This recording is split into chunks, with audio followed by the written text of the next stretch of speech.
নমস্কার, simple Bengali recipe চ্যানেলে আপনাদের স্বাগত। আজকে আমি নিরামিষ আলুর দম বানিয়ে দেখাবো। পেঁয়াজ রসুন ছাড়া নিরামিষ আলুর দমও খেতে খুব দারুণ হয়। এই নিরামিষ আলুর দমের জন্যে আমি কিছুটা কড়াইতে সর্ষের তেল দিয়ে নিলাম। এই সর্ষের তেলটা গরম হবে, তখন ফোড়ন দিলাম কিছুটা সাদা জিরে, দুটো তেজপাতা আর শুকনো লঙ্কা।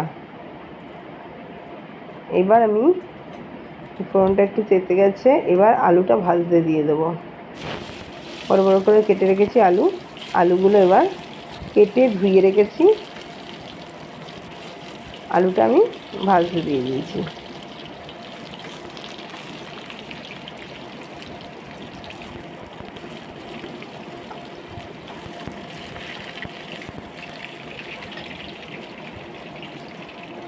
খোসা কেটে ধুয়ে রাখা আলুটা ভাজছি। এবার নুন দিয়ে নিলাম পরিমাণ মতো, স্বাদ মতো নুন আর কিছুটা হলুদ দিয়ে নিলাম। নুন হলুদ দিয়ে আলুটা ভালো করে ভাজবো।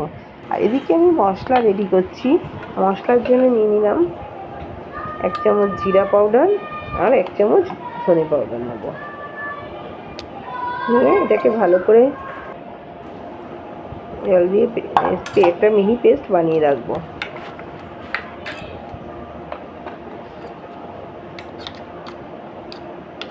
এই মশলা দেবো আর দেবো এদিকে নিয়ে নিয়েছি কাজু বাদাম, একটু পরিমাণ আদা, কয়েকটা কাঁচা লঙ্কা আর টমেটো।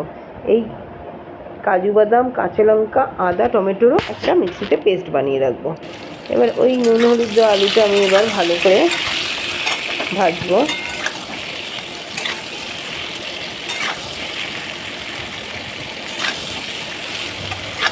আলুটা বেশ কিছুক্ষণ সময় ধরে ভালো করে ভাজবো।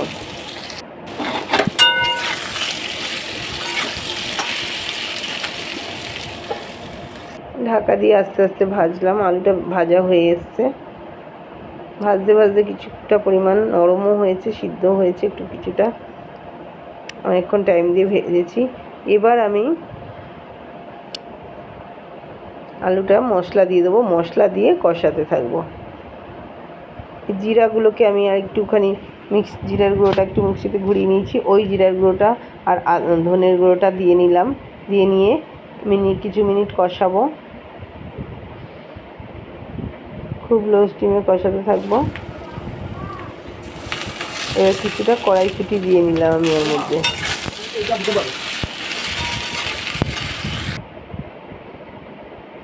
আর এবার ওই যে টমেটো, কাজু, আদা আর লঙ্কার পেস্টটা ওটা দিয়ে দিলাম। আর সামান্য পরিমাণ নুন দিলাম।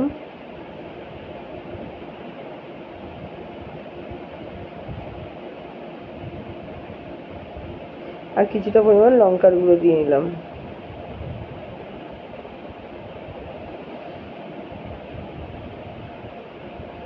কাশ্মীরি লঙ্কার গুঁড়ো দিলাম যাতে রঙটা দেখতে সুন্দর হয়।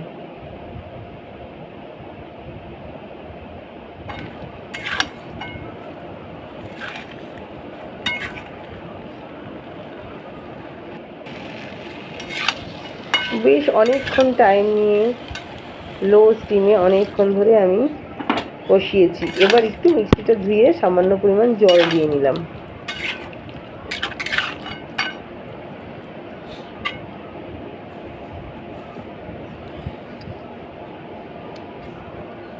এবার আমি পরিমাণ মতো জল দিয়ে নিচ্ছি।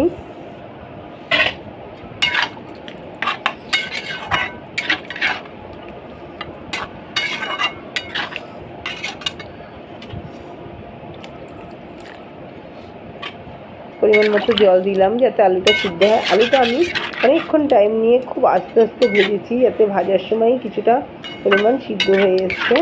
এবার বেশ ভালো করে কষিয়ে এবার ঢাকা দিয়ে দেবো। ঢাকা চাপা দিয়ে আর একটু যে পরিমাণ জল দেবো দিয়ে ঢাকা চাপা দিয়ে সিদ্ধ করবো।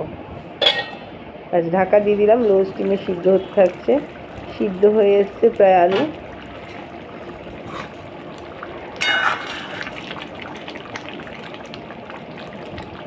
আলুর মানে গ্রেভিটাও ঘন হয়ে এসছে, আলু হয়ে গেছে। এবারে আমি কিছুটা ধনেপাতা কুচি দিয়ে নিলাম।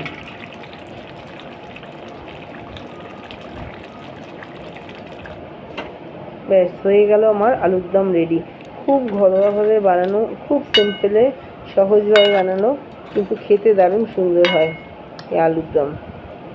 ভিডিওটি ভালো লাগলে চ্যানেলটি সাবস্ক্রাইব করবেন আরও নিত্য নতুন নিরামিষ সবজি দেখার জন্য।